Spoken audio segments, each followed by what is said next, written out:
Before you immerse yourself in tonight's terror, hit that subscribe button if you think you can handle even darker stories lurking in the shadows. The man's name is Mark. After the heartbreaking loss of his wife, Emily, Mark decided to move with his teenage daughter, Lily, to a remote, peaceful forested area. They had lived in the city for years, and the noise, stress, and constant rush of urban life had slowly worn him down.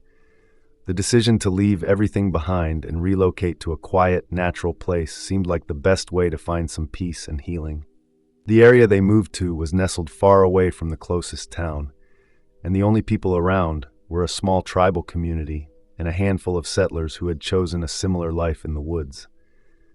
These people lived in harmony with nature, growing their own food, living simply, and keeping to themselves. It was the kind of place where you could get away from it all. No traffic, no crowded streets, and no distractions. The air was fresh, and the surroundings were calm and tranquil. For Mark, it was the perfect escape, a place where he could focus on rebuilding their lives. The decision wasn't easy for Lily. She had grown up in the city, surrounded by friends, school, and everything she knew. Moving to a small, isolated area felt like a huge sacrifice. Mark saw the tension in her face as they arrived, a subtle but clear sign that Lily wasn't happy with the change. She was used to the hustle and bustle, the social circles, and the comfort of being close to everything. Here, everything was different, slower, quieter, and more isolated. She missed her friends and the life she had left behind, and no matter how much Mark tried to reassure her, it was hard for her to see the advantages of their new life. Still, Mark remained hopeful. He wanted to create a fresh start for them both. The peace of the forest, he thought, would allow them to heal from the pain of losing Emily and find a new rhythm. They rented a modest cabin on the edge of the village, just far enough from the nearest neighbors to have some solitude, but close enough that help was never too far away. The village itself was small, more like a collection of homes tucked in among the trees. Mark appreciated the simplicity and beauty of it all, with people who respected the land and had a deep connection to nature. Lily, however, couldn't shake the feeling of being trapped. It wasn't just the isolation, it was the silence. In the city, there was always something happening, people moving around, the hum of traffic, the distant sound of music or chatter. Here, there was only the sound of wind rustling through the trees and the occasional chirp of birds. It felt empty to her, and she resented her father for making her leave behind everything she knew. Mark tried to ease her into the new life. He would take her on walks through the forest, showing her the beauty of nature, teaching her how to identify different plants, and explaining the importance of living in harmony with the environment. While he did his best to make their new life work, Lily remained distant. She would go through the motions, but her heart wasn't in it. The tribal community, while kind and welcoming, kept to themselves for the most part. The elders would occasionally stop by to offer advice or share a story, but for the most part, the tribe lived quietly, just as the settlers did. There was no sense of danger, no mysterious happenings that Mark needed to worry about. It was just a peaceful place, the kind of place where you could lose yourself in nature and forget about the world for a while. For Mark, it felt like the perfect place to heal, but Lily's resentment hung over their lives like a cloud. Days turned into weeks, and Mark began to notice that, despite the calm surroundings, Lily's mood wasn't improving. She was still angry, still upset, and still distant. He found himself missing Emily more than ever, feeling the weight of her absence in ways he hadn't expected. But he kept pushing forward, hoping that in time, Lily would come around and start to appreciate the peace of their new home. In the evenings, they would sit together by the fire, and Mark would try to talk to Lily about her day, about what she missed from the city. But their conversations were always strained, with Lily offering little in return. It wasn't until one evening, after dinner, that Mark finally decided to bring up the topic more directly. "You know," he said, trying to break the silence, "I know this hasn't been easy on you, but I really believe this is the right place for us. We can start fresh here, away from everything. It's just you and me now, and we have this beautiful place to ourselves. We can make the most of it." Lily didn't look up from her book, but her voice was sharp as she responded, I didn't ask for this. I didn't ask to move here, and I don't want to be here. I miss my friends, I miss the city, and I'm just stuck with you in the middle of nowhere." Mark sighed, feeling the weight of her words. He knew she was grieving, just like he was. But it was hard to see her so angry all the time, especially when he was trying so hard to make things better for them both. "I know it's hard, Lily," he said softly, "but we have to stick together. We have to find a way to make this work. This is just the beginning. We'll figure it out." For a long moment, neither of them spoke. The fire crackled in the hearth, and the wind whispered through the trees outside. It was peaceful, but the silence between them felt heavy. One night, as Mark sat alone outside by the fire, something strange caught his attention. It started as a faint humming, almost like a machine running in the distance. At first, he thought it might be a nearby animal, maybe some kind of bird or insect, but it was too rhythmic, too mechanical. It wasn't the kind of sound you'd hear in a forest.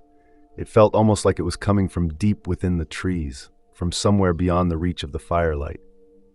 He stayed still, trying to listen more closely, but the sound was soft and elusive. Each time he thought he had pinpointed its source, it seemed to fade, like the hum was moving just out of reach.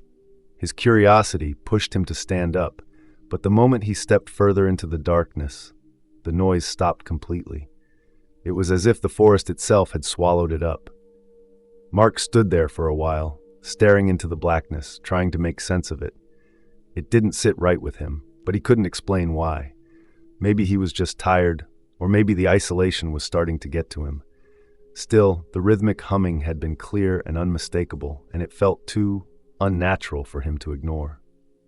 The next day, when he saw one of the tribal elders in the village, he decided to bring it up. Maybe they'd heard something similar before. As he spoke with the elder, an older man with deeply lined features, Mark casually asked, "I heard something last night, a sort of humming coming from the forest. Do you know what it might be?" The elder's expression didn't change. His eyes, deep and wise, narrowed slightly, as if he had expected Mark to ask this very question. "You heard it, did you?" the elder murmured. Mark nodded. It seemed mechanical, hard to describe. The elder's lips pressed together into a thin line, and he looked over his shoulder, almost as if checking that no one else could overhear. "You should not go near the center of the forest. The cursed zones, they call them that for a reason. People who wander there, they don't come back the same, if they come back at all." Mark wasn't sure what to make of it. Cursed zones? He tried to keep his tone casual, but something in the elder's voice made him uneasy. The elder's gaze was now fixed on him, intense and serious. "These zones are not for outsiders. They bring sickness, despair, and death. Long ago, before our people came to this land, there were strange things in the forest. Machines, experiments, things that should not be there. It is a place you should stay away from." Mark's mind raced. "Machines? Experiments? What do you mean, experiments?" he asked, his curiosity getting the best of him. He had heard whispers from the villagers now and then, but nothing concrete, nothing that made sense. The elder shook his head slowly. "That is a story for another time.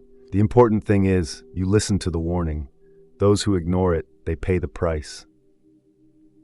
Mark couldn't shake the feeling that the elder wasn't telling him everything. But he nodded, trying not to show how unsettled he felt.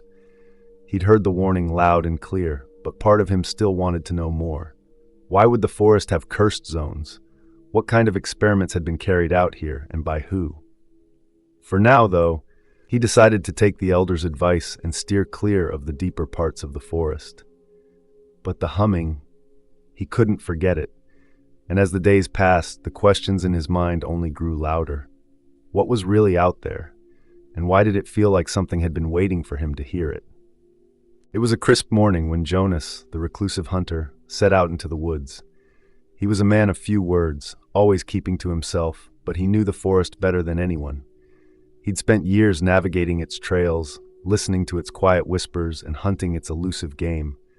But on this day, something was off. The air felt heavier, as if the forest itself was holding its breath.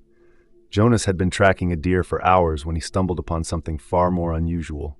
A man, stumbling through the trees, his clothes ragged, his movements jerky and uncoordinated. At first, Jonas thought the man was just lost, maybe injured, but something didn't sit right. The man's skin looked strangely pale, almost ashen, and his eyes were wide, unfocused, like he didn't even see Jonas standing there. Despite his instincts telling him to stay back, Jonas called out to the man, his voice rough with caution. "Hey, are you all right?" The man didn't respond. Instead, he lurched forward, his hands trembling as he reached out, almost in desperation. Jonas stepped back, his instincts now on high alert. There was something wrong with this man, something unnatural. "Hey, stop!" Jonas shouted, but the man kept coming, his movements erratic.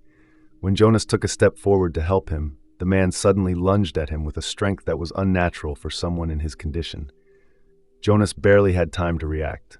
The man's cold hands gripped his arm with an iron-like force, and before he could pull away, the stranger bit down hard on his shoulder. Jonas grunted in pain, using all his strength to throw the man off. He scrambled to his feet, his heart racing. The man didn't seem to feel the pain or the pushback. He just kept coming, more frantic now. His face twisted in a grotesque grimace, eyes wide with madness. Jonas knew he had to get out of there. As quickly as he could, he pulled out his hunting knife, the blade catching the light for just a moment. With a quick, practiced strike, he managed to stab the man in the side, forcing him to stagger back. The man let out a guttural, inhuman cry, but instead of retreating, he continued to lunge at Jonas with a terrifying persistence. With the man finally down, Jonas stood there, panting heavily, his mind racing. What had just happened? This wasn't a simple injury. This wasn't a man who had just gotten lost in the woods. Something was horribly wrong. Jonas knew he couldn't leave the body here. With a heavy heart and a growing sense of dread, he decided to bring the man back to the village. Maybe someone there could make sense of it. When Jonas arrived at the village, the scene was chaotic.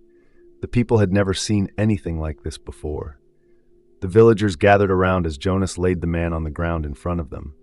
As he explained what happened, people began murmuring nervously among themselves. But it wasn't until the man suddenly stirred, his eyes snapping open and his hands jerking toward the nearest villager, that everyone realized just how serious the situation was. Before anyone could react, the man lunged again, this time towards one of the younger villagers, a woman named Clara. She screamed as he sank his teeth into her neck, blood pouring from the wound. The villagers tried to pull him off, but he fought like an animal, his strength inhuman. In the chaos, one of the elders, an older woman named Fira, shouted, "Get him off her, now!" But it was too late. Clara collapsed, her body limp in the hands of the man now on top of her. The villagers managed to subdue the attacker, but it was a grim victory. Clara was gone, her life taken in a matter of seconds. The village fell silent as they stared at the lifeless body of Clara, then at the man who had caused the destruction. It was clear now. Whatever this was, it was no ordinary illness. This wasn't a simple injury or some kind of fever. This was something else entirely. There stood Jonas, a pale cast to his face and his heart heavier with guilt. He had brought the man here under the impression that he was only hurt. But worse than that, here was the organical disease from the city laid low. A very quarantine that was made to be antique, to be hidden for the world. Fira turned to the others somberly. "It is the disease," she pointed out under her breath. "This is what we have been hearing rumors about from the city. The thing that people turn into, this." Fira's words put a chill in Mark's spine. This wasn't just a really weird sort of encounter. This was the beginning of something much, much darker, and they had no idea how far-reaching it already was. One afternoon, the group, Mark, Lily, Jonas, and Clara, set out to explore deeper into the forest.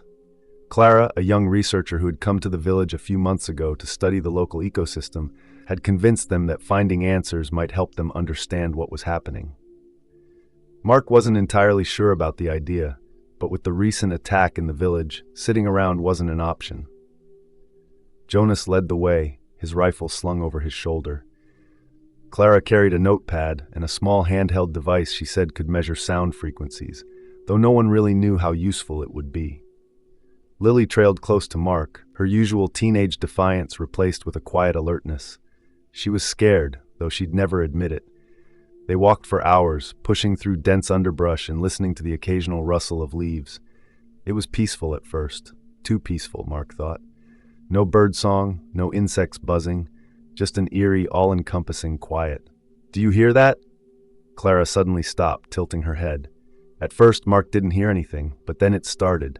A faint hum, so low it was almost more of a vibration than a sound. It pulsed rhythmically, like the beating of a distant drum. "What is that?" Lily asked, her voice barely above a whisper. Jonas frowned, scanning the area. "No idea, but I don't like it. Let's move carefully." As they followed the sound, it grew louder, more defined. It wasn't just a hum now, it had a metallic, almost mechanical quality to it.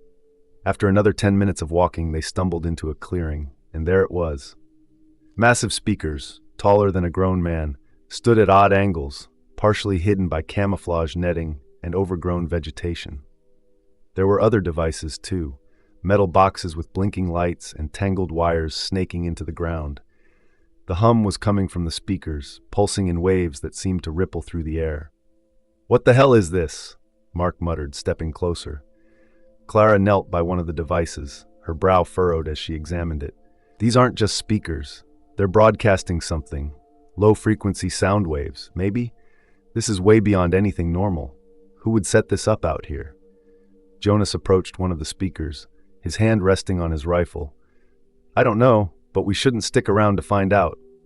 As if on cue, the hum shifted, growing louder. The air seemed to vibrate, pressing against their ears and making their chests feel tight.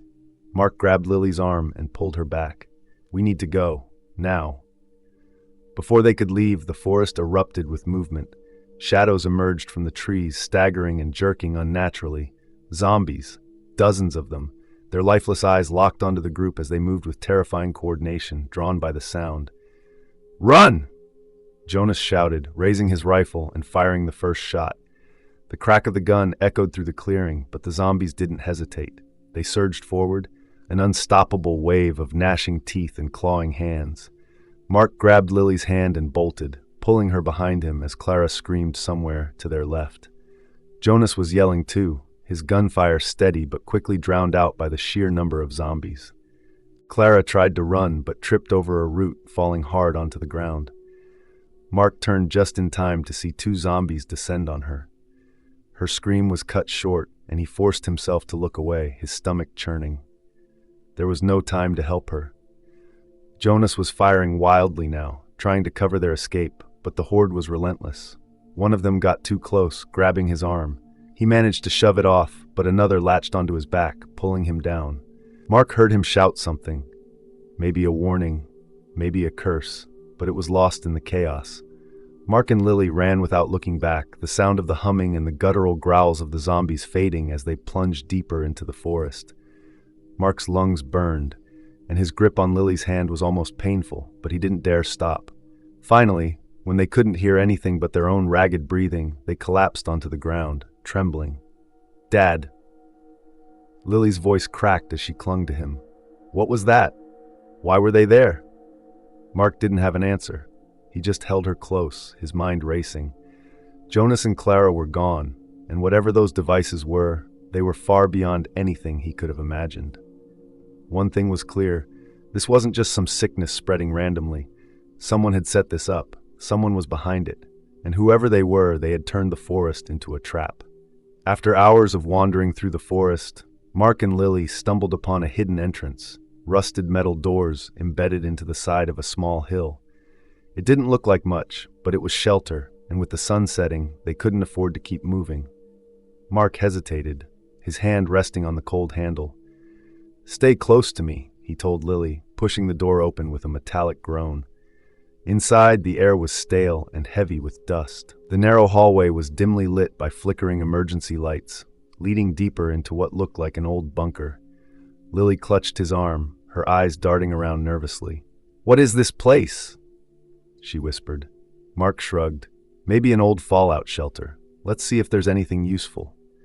They moved cautiously, their footsteps echoing eerily. The bunker was larger than they'd expected, with multiple rooms lined with metal cabinets, old computers, and scattered papers. One room in particular stood out, a control room filled with monitors and filing cabinets. Mark approached the monitors, wiping the dust off one of the screens. To his surprise, it flickered to life, revealing grainy surveillance footage of the forest. He cycled through the feeds, each showing different areas, including the clearing they had just escaped from. The speakers and devices were visible, but so were the zombies, wandering aimlessly until the sound activated, drawing them like moths to a flame. "This wasn't random," Mark said, his voice tight with anger. "They're controlling them." Lily pointed to a stack of files on the desk. "Look at this."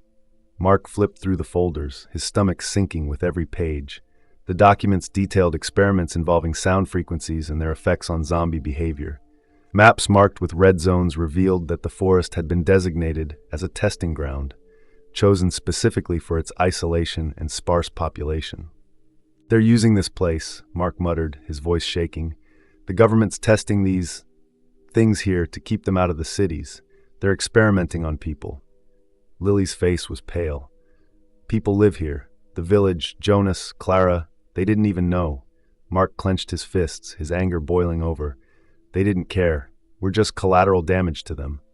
As they continued searching, they found a personal journal tucked inside one of the cabinets. It belonged to someone involved in the program, detailing the early stages of the experiment. One entry caught Mark's attention.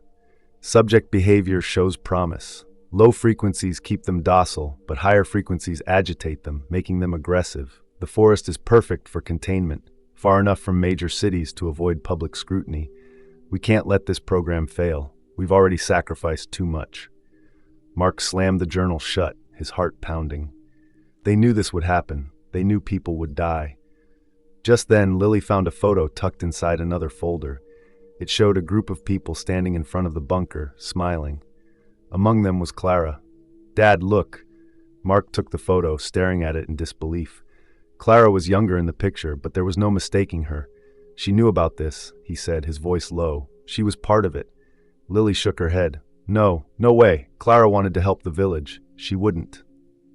Mark wasn't so sure. "Maybe she didn't tell us everything." Suddenly a creak echoed from the hallway. Mark grabbed Lily, pulling her behind him. A figure stepped into the room. It was Clara. Her face was streaked with dirt and tears, and she was holding her side, clearly injured. "Before you say anything," she started, her voice trembling, "I didn't know it was still active. I thought they shut it down years ago." Mark glared at her. "You knew about this? You worked with them?"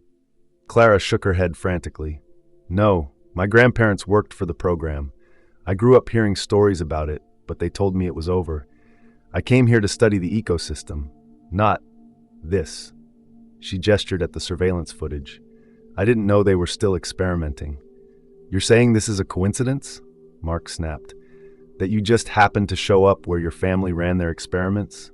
Clara looked at the floor, guilt etched across her face. "I didn't know," she repeated. "But now that I do, we have to stop it." Mark wasn't sure whether to trust her, but they didn't have time to argue. The bunker wasn't safe. If the government was still monitoring the area, they could be tracked. And if the zombies were being controlled, there was no telling when they might be unleashed again. Clara pointed to a map on the wall. "There's a main control station deeper in the forest. If we can get there, we might be able to shut this down." Mark hesitated. Every instinct told him to grab Lily and run, but if they didn't stop this, the village and anyone else in the forest wouldn't stand a chance. "Fine," he said finally. "But if you're lying about any of this—" "I'm not," Clara interrupted. "I swear." Lily tugged on his sleeve. "Dad, are we really doing this?" Mark looked at her, his jaw set. "We don't have a choice." They gathered what supplies they could carry and prepared to leave the bunker. The truth was out, but the fight was just beginning. Mark and Lily had just returned to the village with Clara and Jonas when it happened. A deep, bone-shaking pulse rippled through the air, louder and more intense than anything they'd heard before. It wasn't just a hum this time. It was a deliberate, deafening sound that sent flocks of birds scattering from the treetops. "What the hell was that?" Jonas said, clutching his rifle as he scanned the horizon. Clara's face turned pale.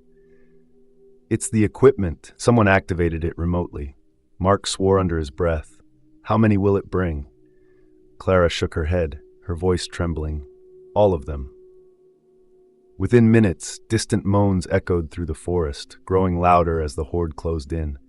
Villagers ran from their huts, shouting warnings and gathering weapons, what little they had. Spears, machetes, and hunting rifles weren't much against an oncoming wall of death.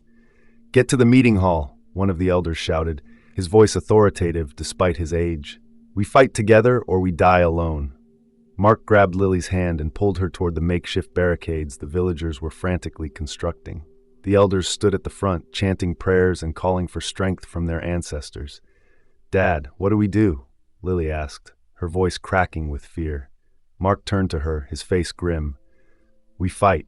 Stay behind me, no matter what." The first zombies appeared at the edge of the clearing, their rotting forms illuminated by the fading sunlight. There were dozens at first, then hundreds, all drawn by the relentless pulse. Jonas fired the first shot, dropping one of the creatures with a clean headshot. "Aim for the head," he shouted, reloading quickly. The villagers opened fire, but they were outnumbered. The zombies surged forward, relentless and unyielding. The barricades held for a while, but the weight of the horde was too much. Mark swung a machete, taking down one zombie after another. He glanced back to see Lily holding a spear, her face determined despite the terror in her eyes. Clara was beside her, wielding a hunting knife with surprising skill. "We can't hold them," Jonas yelled, retreating as the barricades began to buckle. The elders, realizing the fight was lost, stepped forward. One of them turned to Mark and Clara. "Go, take the others and run. We'll buy you time." "No," Mark protested. "We can fight together." The elder shook his head. "This is our home. We won't abandon it. But you have a chance to survive. Don't waste it." Before Mark could argue further, the elders began chanting louder, their voices carrying over the chaos. They charged toward the horde, drawing as many zombies as they could away from the survivors. "Dad, we have to go," Lily shouted, pulling him back. Mark's heart wrenched as he watched the elders disappear into the mass of zombies, their voices silenced one by one. He turned and ran, leading Lily, Clara, and Jonas through the chaos. The village was in flames, the sounds of gunfire and screams fading as they sprinted into the forest. Mark didn't look back. There was nothing left to save. They ran until their lungs burned, finally stopping to catch their breath near a stream. The night was eerily quiet, save for the distant groans of the horde. Jonas leaned against a tree, his face grim. "We can't keep running, they'll track us," Clara nodded. "We need to shut down the equipment. It's the only way to stop this." Mark looked at Lily, her face streaked with dirt and tears. "Are you okay?" She nodded shakily. "I'm fine. What do we do now?" Mark took a deep breath, his resolve hardening. "We take the fight to them, no more running." The group knew the odds were against them, but they had no choice.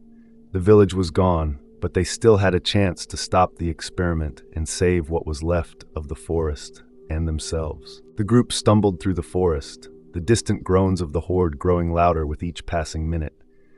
Clara led the way, clutching the map they'd found in the bunker, a crude but vital guide to the location of the central hub controlling the sound equipment.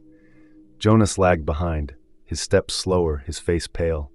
He kept his arm pressed tightly against his side, hiding the bite mark beneath his jacket. "Jonas, you good?" Mark asked, glancing back. "Yeah," Jonas grunted. "Just tired." No one had time to question him further. The faint hum of the equipment grew louder as they approached the clearing where the hub was located. Clara knelt behind a fallen log, motioning for everyone to stay low. "There it is," she whispered, pointing to a small fenced compound in the middle of the clearing. Several large speakers were mounted on poles, and a control station sat in the center, surrounded by blinking lights and wires. Mark squinted at the setup. "How do we shut it down?" Clara pulled out a pair of wire cutters and a small toolkit from her bag. "We cut the power. It's risky, but it's the fastest way." Just as they were about to move, the groans behind them grew louder. The zombies were closing in. "We don't have much time," Clara said, her voice urgent. Jonas took a deep breath and stepped forward. "You guys go. I'll hold them off." Mark turned to him, frowning. "What are you talking about? We need you to help cover us." Jonas shook his head, a grim smile on his face. He unzipped his jacket slightly, revealing the bite on his shoulder. "No," Mark muttered, his stomach sinking. Lily gasped, covering her mouth. "Jonas, no! It's already too late for me," Jonas said, his voice steady. "But it's not too late for you." If we don't stop that equipment, more people are going to die. I can buy you some time." Mark hesitated, torn between anger and grief. "You don't have to do this." Jonas gripped Mark's shoulder firmly. "Yes, I do. You have Lily to protect, and Clara's the only one who can shut that thing down. My job's to make sure you get there." Lily's eyes filled with tears. "Jonas, please don't." He crouched down to her level, his expression softening. "Listen to me, kid. You're stronger than you think. Keep fighting no matter what. Don't let this beat you." She nodded, wiping her tears. "I won't forget you." Jonas gave her a small smile, then stood and turned toward the sound of the approaching horde. He pulled out his rifle, cocked it, and took a deep breath. "Go," he said without looking back. "And don't stop running." Mark grabbed Lily's hand, pulling her toward the compound. Clara hesitated for a moment, her lips trembling, but she followed. As they ran, gunshots rang out behind them, mixed with the guttural growls of the zombies. Jonas's voice carried through the chaos, shouting taunts and curses as he fought with everything he had. By the time they reached the fence, the gunfire had stopped. The silence was deafening, but they didn't have time to mourn. Mark cut through the chain-link fence with a pair of pliers Clara handed him. They slipped through the gap and sprinted toward the control station. "Let's shut this thing down," Clara said, her voice shaky but resolute. Jonas had given them a chance. Now it was up to them to finish what he started. As Clara worked to disable the control station, her hands trembled. The wires and circuits blurred together, but it wasn't just from exhaustion. It was the weight of what she'd discovered in the bunker. The files had been clear. Her grandparents, celebrated scientists in their time, had spearheaded the research that eventually gave rise to this twisted experiment. They had designed the sound-based technology, believing it could be used to deter threats or manipulate wildlife. But the government had repurposed their work, turning it into a weapon to control the infected. "I can't believe this," Clara muttered under her breath, yanking at a stubborn cable. Mark glanced at her. "What's wrong? You've been off since we left the bunker." She hesitated, then blurted out, "My grandparents were part of this. The sound tech, it's their design. They thought they were helping, but look what it's done. Look where we are." Mark's expression softened. "You can't blame yourself for their decisions." "Can't I?" Clara snapped, her voice cracking. "If they hadn't built this, maybe none of this would have happened. Maybe Jonas would still be alive. Maybe the village." "Hey," Mark interrupted, his tone firm but not unkind. "You're here, Clara. You're trying to fix this. That's what matters. Jonas wouldn't want you beating yourself up. He'd want you to finish the job." Clara swallowed hard and nodded. "You're right. I can't change what happened, but I can stop it from getting worse." With renewed determination, she focused on the task at hand. Each wire she severed, each circuit she disabled, felt like a step toward redemption, not just for her grandparents, but for herself. After the hub was finally disabled, the group retreated into the forest, searching for a safe place to rest. The air was thick with tension and grief, but there was also a fragile sense of relief. As they stopped by a stream to refill their water bottles, Lily sat on a rock, staring into the distance. Mark approached her cautiously, unsure of what to say. "You okay?" he asked, sitting down beside her. Lily shrugged. "I don't know. I keep thinking about Jonas, about the village, about Mom." Her voice trailed off. Mark sighed, running a hand through his hair. "I know I haven't handled everything right, Lily. Moving us out here, it wasn't fair to you, but I did it because I thought it was the only way to keep you safe." She looked at him, her eyes filled with a mix of anger and sadness. "You could have talked to me about it. Instead, you just decided for both of us." "You're right," he admitted. "I should have listened to you. But after your mom, after we lost her, I didn't know how else to protect you. Everywhere I looked, it felt like the world was falling apart. I thought if we came here, away from everything, we could start over." Lily's expression softened, though tears welled up in her eyes. "I miss her too, you know, but I'm not a little kid anymore. You don't have to do everything by yourself." Mark nodded, his throat tight. "You've shown me that. You've been braver and stronger than I ever gave you credit for. I'm proud of you, Lily, more than I can say."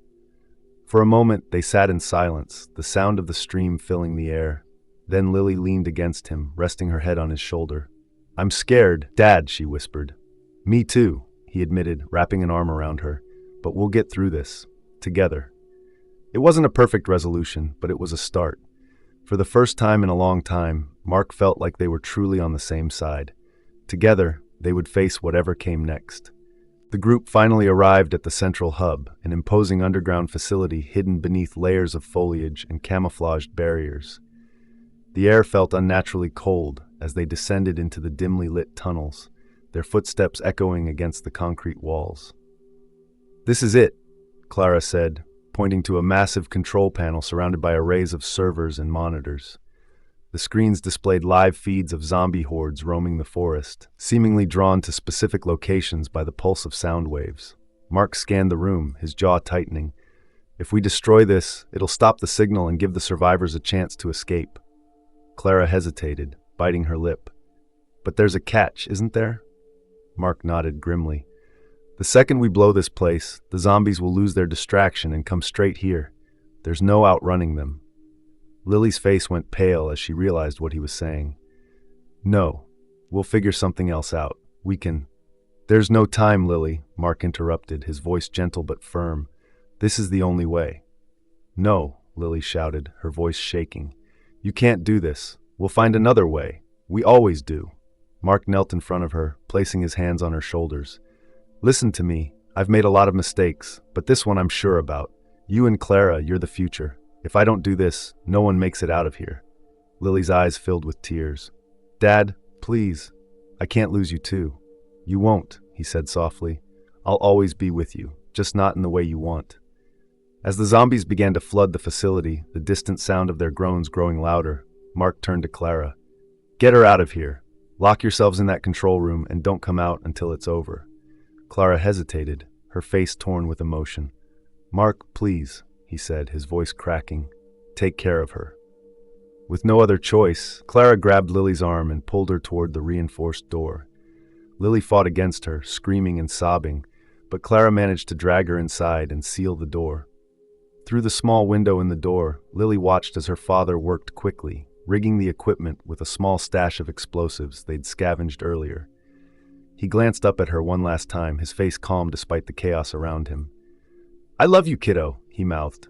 "No, Dad, don't, please," Lily cried, pounding on the glass. Mark turned away, his hands steady as he finished setting the charges. The zombies were almost on him now, their grotesque forms lurching closer with every second. He took a deep breath, reached for the detonator, and whispered, "Keep fighting, Lily." The explosion shook the entire facility, the shockwaves sending debris flying and the screens going black. The zombies were obliterated in the blast, and the signal that had controlled them was silenced forever. When the dust finally settled, Clara and Lily emerged from the control room. The facility was in ruins, the walls scorched, and the air thick with smoke. Lily stumbled through the wreckage, calling out for her father, even though she knew deep down he was gone. Clara placed a hand on her shoulder. "He saved us, Lily. He saved everyone." Lily didn't respond, her eyes fixed on the horizon where the first light of dawn was breaking through the trees. For the first time in what felt like forever, the forest was quiet. Though her heart was shattered, Lily stood tall. She knew she had to honor her father's sacrifice by surviving, and by fighting for a world where no one else would have to make the same choice he had. Emerging from the ruins of the facility, Lily and Clara stumbled into the morning light, their faces streaked with ash and tears. The air was eerily quiet, the hum of the machines and the groans of the zombies now replaced by the soft rustle of leaves in the breeze. As they made their way back toward the remnants of the village, the survivors who had escaped earlier began to trickle out of their hiding places. Jonas's sacrifice had bought them enough time to flee into the forest, and his bravery was etched into every weary, grateful face that greeted them. Lily's eyes scanned the small group, her heart sinking as she realized how few remained. But instead of breaking down, she stood taller, her gaze steady. Something had shifted in her. The pain of her father's loss was raw, but it had also lit a fire inside her. "We can't let this be the end," she said firmly, her voice carrying through the group. "We owe it to everyone who gave their lives to keep going." The decision to rebuild the village was unanimous. There was no other choice. They had to make a stand, to reclaim what was left of their lives. Together, the survivors began clearing debris, salvaging supplies, and fortifying the village against any future threats. Lily threw herself into the work, her determination inspiring those around her. She took on the role of a leader naturally, her father's lessons and sacrifices guiding her every step. Clara stayed by her side, offering wisdom and support. Over time, their bond grew deeper, and Clara became a surrogate family figure for Lily, a source of comfort and strength. One evening, as the sun dipped below the horizon, Lily and Clara stood at the edge of the forest, looking out over the rebuilt village. The scars of their ordeal were still fresh, but there was a sense of hope in the air. "They'll come for us again," Clara said softly. "I know," Lily replied, her expression hardened with resolve. "But next time, we'll be ready. And one day, we'll make sure the world knows what really happened here." Clara glanced at her, a faint smile on her lips. "Your dad would be proud." Lily didn't say anything, but she felt the weight of her father's sacrifice in every breath she took. She reached into her pocket, pulling out a small trinket, a keychain her father had always carried. She held it tightly, a silent promise to honor his memory. The final scene showed Lily standing tall at the forest's edge, her silhouette framed by the fading light. The once peaceful forest had become a battleground, but it was also a place of resilience and rebirth. And Lily, hardened yet hopeful, was determined to fight for a better future.